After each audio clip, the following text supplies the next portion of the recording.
Hi guys, magandang umaga o magandang araw sa ating lahat. Ayan, today's video guys ay pupunta kami doon sa may lake sa may isda guys na kinukuhaan namin dati. Maraming isda. Ayun, kasama namin yung kapatid ng asawa ko sa mga pinsan yun. Ayun naman sila guys kasi kami nag-motor. Pasensya na kayo guys at itong sasakyan ay maingay. Ayan guys, pupunta na kami doon. Sa pinuntahan namin dati yung alasin yung napanood namin dito dati. Na ano, Hindi kasama sa ito? yung parang lake. Pero nandun yung sari-saring isda guys. Ayan, dito kami ulit dadaan guys. Kasi ito yung way na medyo malapit doon. Ayan, nadaanan. So guys, para punta na tayo doon. Tingnan natin kung marami silang huli ng araw na ito guys. Isang buwan na rin guys, hindi natin yung punta ulit namin. Kasi sana guys, talaga nang ingay-ingay ang internet guys. Maingay ito. Kaya ayan, punta na kami. Ang ganda ng view guys. Palayan yung madadaanan dito guys. Simula dito hanggang doon sa may lake na yun, palayan yung guys ang madadaanan. Puro palay. Pero wala pang tanim guys kasi ano dito pagtanim kasi dito mas wala pang tubig. May pag-ulan din guys, hindi kasi wala pang kasamot kami. Mais pala yung natatanim dito guys. Pero guys, kami may kasama namin nandun guys. Ayan guys, dumating na kami. Nandiyan na yung hinintay kami ng kasama namin. Yan, dahil kinuha na ng asawa ko yung gagamitin nilang lambat. Ayan na yung mga kasama namin na hinintay kami kasi nahuli nga kami guys. Gawang mabagay yung aming sasakyan. Sila kasi nakamotor. Ayan, at dala kasi namin yung lambat. Ayan guys, yung asawa ko, dala niya yung yung panala ng hipon at saka yung isda. Kasi di mo pwede hawak-hawakan lang yung isda ko guys. Baka may hito na yung tinik ng hito guys. Baga sa amin parang may may lason ba. Ayun guys, papunta na tayo doon guys. Hindi ko alam guys kung marami akong makuhang shell. Kasi ang init na ngayon dito guys. Kasi tanghali na kami dumating. Init. Ayan guys, dyan kami pupunta. Yung kagaya dati. Pero yung dati guys, mas malalim yung dating. Ano pa yung tubig. Ngayon, mababaw na siya guys. So, tsaka ang dami nang naglagay, excuse me. Ang daming nang naglagay ng water lily. Yung nilalagyan nila ng water lily para doon magtago. Doon magtira yung mga isda guys sa kahipon. Halo-halong isda kasi dito guys. Ayan, papunta na sila doon guys. At ako na may susunod. At panguha rin ako dito guys ng kangkong kasi pagkain ng rabbit namin guys. Maraming kangkong dito guys sa tabi. At ako'y pupunta rin doon.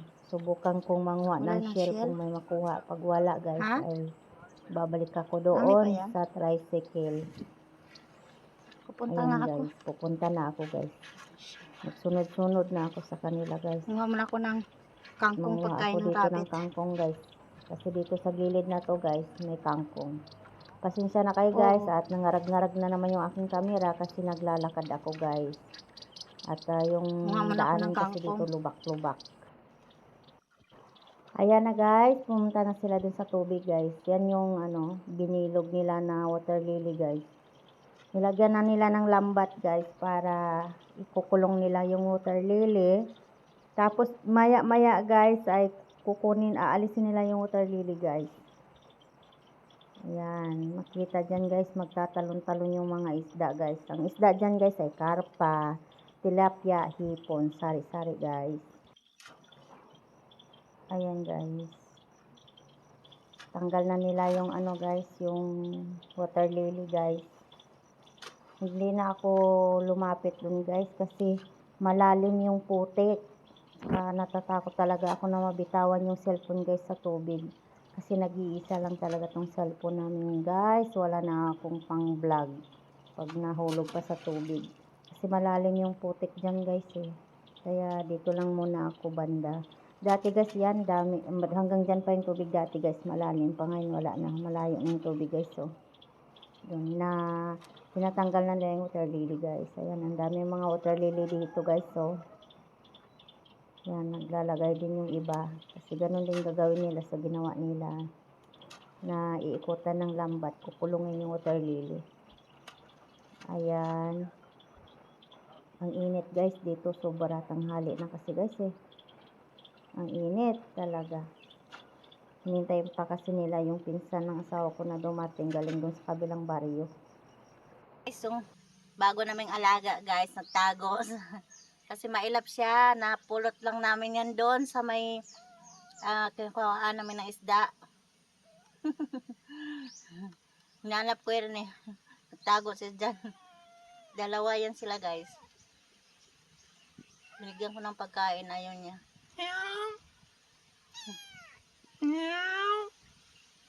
Tangos ng ilong niya.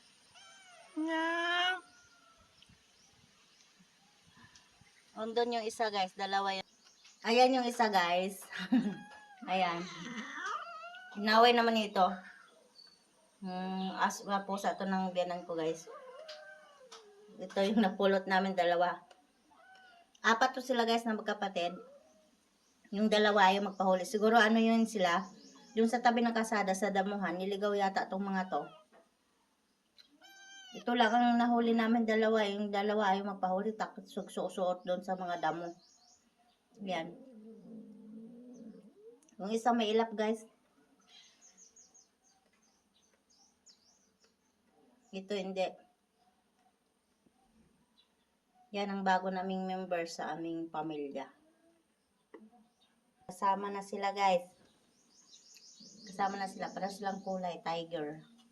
Yung isa maputi, may puti, pala tandaan, may puti sa paa. Yan, yung kakamot may puti sa paa. Yung isa wala. Apat yan magkapatid eh. Kaya, ayan, ang bagong member sa aming bahay. Yan, may bago kaming alaga, dalawa. Itong isa bibo to eh, yan. Lalaro siya dito sa cortina.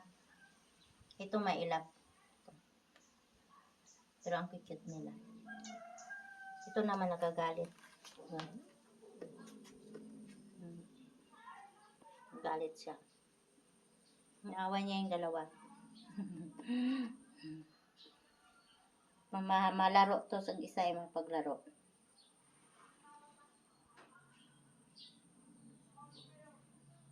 Guys, ito na palang aming alaga. Unang gabi nila dito sa aming bahay. Ayan, pinakain namin sila. Awa ng Diyos eh. Malakas naman sila kumain. Medyo ano pa nga yung isa ay mailap kasi yung naninibago pa. Pero mga 2 araw to 3, sanay na to sila dito sa amin. Yung alaga naman na isa, ito, si Patuti. Siloso talaga yan, siya na hiring. Ito yung hiniling ko guys kay God na sana magkaroon kami ng isang alagang pusa. Higit pa sa binigay sa amin. 4 to sila guys eh. 2 lang ang nagpahuli sa amin. Siguro iniwan to sila guys dun sa damuhan. 4 to sila magkakapatid. Yung 2 lang nahuli namin kasi yung 2 talagang ay magpahuli. Sumuksok-sok dun sa damo. Yung isa pilit ko talaga siyang kinuha. Ayaw talaga magpaano dun sa damuhan. Yung isa guys busog na. Ayan na siya guys sa ilalim ko guys. Oh. Ayan guys. Oh. Ano ba? Hindi makita guys. Madilim. O, ayan. Yan sila guys. 2 sa aking paa. Yan talagang salamat ako kay God kasi ano. Binigyan ako ng ito 2 anghel. 2 anghel namin to eh. Isa lang yung sabi ko magkaroon kami ng isang alagang pusa. Yan. Sobra pa sa isang binigay sa akin. Sa amin ng asawa ko. Talagang hinuli-huli ko talaga to sa lado. Natakot lang ako kagatin ako. Hinintay ko yung asawa ko. Ayan. Tapos sila kumain guys. Ibaling magdumi sila dito guys sa kusina. Magdumi. Natural na yung magdumi kasi baby pa sila. Di pa sila marunong na magdumi sa labas. Pagtyagaan ko talaga guys sila na punasan yung dumi nila kasi ito, mailap yung isa na yan eh. Yung may puti ang paa. Mailap. Itong isa, no? Maano to? Itong isang maharot tong maliit na ere. Kaso puro babae ito. Ayan, maharot yan. Yung isa na yan, maharot. Ito ang mailap. Kaya sinasanay-sanay namin na dito sa loob. Kasi ano to eh, sabi nga nila guys eh, swerte yung mag-alaga ng pusa. Lalo na kung bang ano, hindi sinasadya, di mo sinasadya na mapasayo. O hindi mo siya hiningi, walang nagbigay sa'yo. Kusa mo siyang nakita. Nakahiga ako doon sa tricycle guys. Kasi nagpunta nga kami doon sa may kabilang lake. Nunga ng isda. Nintay ko yung asawa ko sa yung kapatid niya. May nagkaraw-karaw doon sa likod ng tricycle. Hindi, akala ko pusa lang na malaki. Hinayaan ko, di ko pinansin. Nung narinig ko na maliit ang tunog, bumangon ako, tinignan ko, ayan, maliliit, 3 sila. Talagang hindi ko sila tinantanan guys. Pag lumayo, tinatawag ko, baka lumayo. Kasi hindi ko sila, kung kukunin ko, tapos wala pa yung asawa ko, magpipigwas sila na ano. Kaya hinintay ko talaga yung asawa ko na dumating sa namoy na. Kasi baka lumayo yung mga pusa. Kaya tinatawag ko sila na tinatawag. Ito naman yung ano, nagpiprito pala kami guys ng 2 karapa guys. Nahuli ng asawa ko ngayon. Kasi naglambat siya. 2, ayan, 2 karapa. Nahuli niya. Hindi ko na binidyohan guys yung kuha nila kanina doon sa ano, yung pinuntahan namin dati. Kasi ano, nalubat ako. Saka di masyado yung kuha nila guys. Hindi ko na videohan dito pagdating.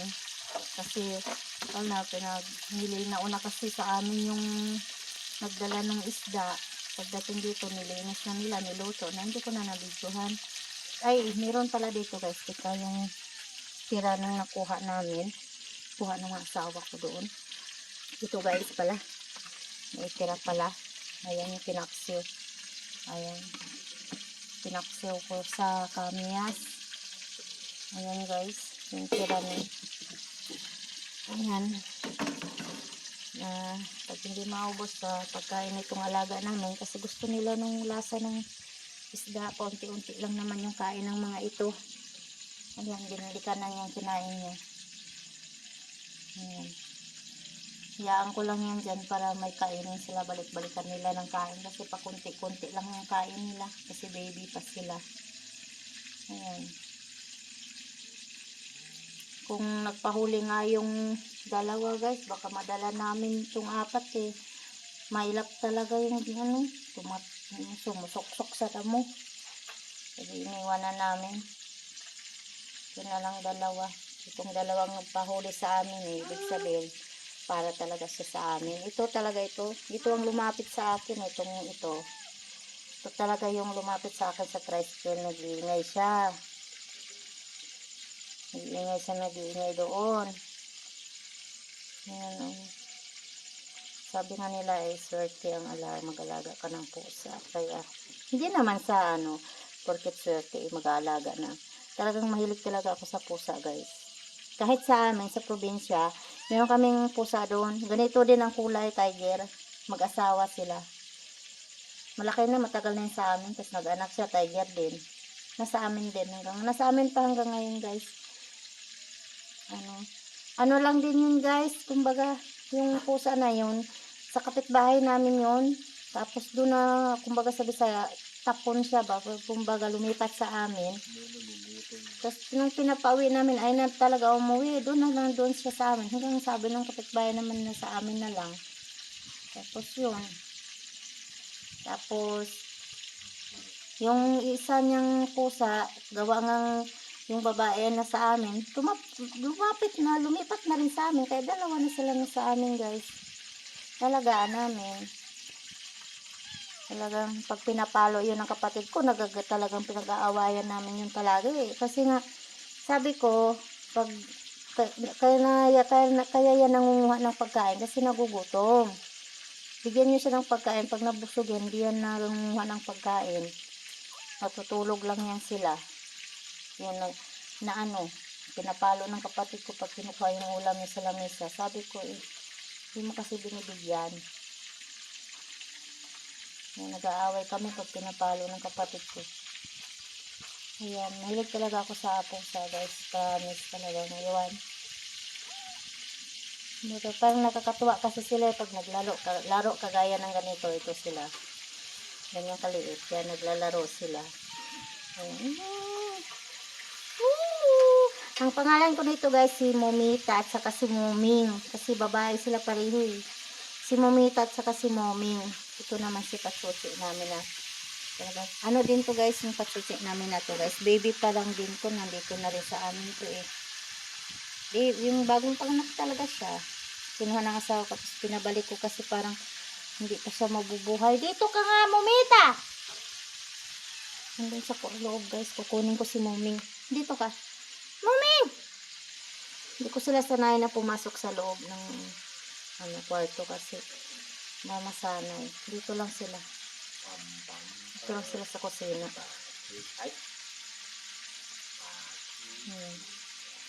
Yun lang. Ang ginawa niya guys, dinaganan niya yung ulo kasi ayaw niya pakainin. Buong talaga to siya.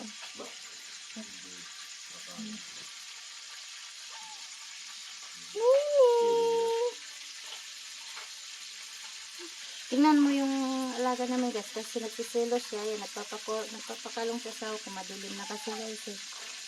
Nagpapakalong siya sa sawa ko, ayan, tingnan mo guys. Ganyan yan siya, pag nagsiselo siya, nagpapakalong yan. Siloso yun masyado, baby din yan dito sa amin, yan, awa ng Diyos. Ano na siya, parang 7 months na yan ha, 7 months na yan. Itong mga alaga namin kasi karat, kumbaga nanibago pati sila sa amin, kaya yan, parang malap-ilap pa. Ayan, yung alaga namin. Ang oras na nga dito, 7:30 na guys ng gabi. Galing kasi kami sa Sapa guys eh. Naglambat yung asawa ko, hinintay ko din yung mulan na kami. Ano, saan nyo gusto matulog? Doon? Doon kayo, dali. Doon sa ilalim ng doon sa ilalim ng saingan, dali na. Dali, doon kayo. Dali na. So guys, hanggang dito na lang aking video guys. Kasi gabi na guys at may pagkain na rin kami guys. Salamat guys sa panonood. Paki-like, share, and comment. Paki-subscribe na rin po. Salamat. Bye bye. God bless. Ingat.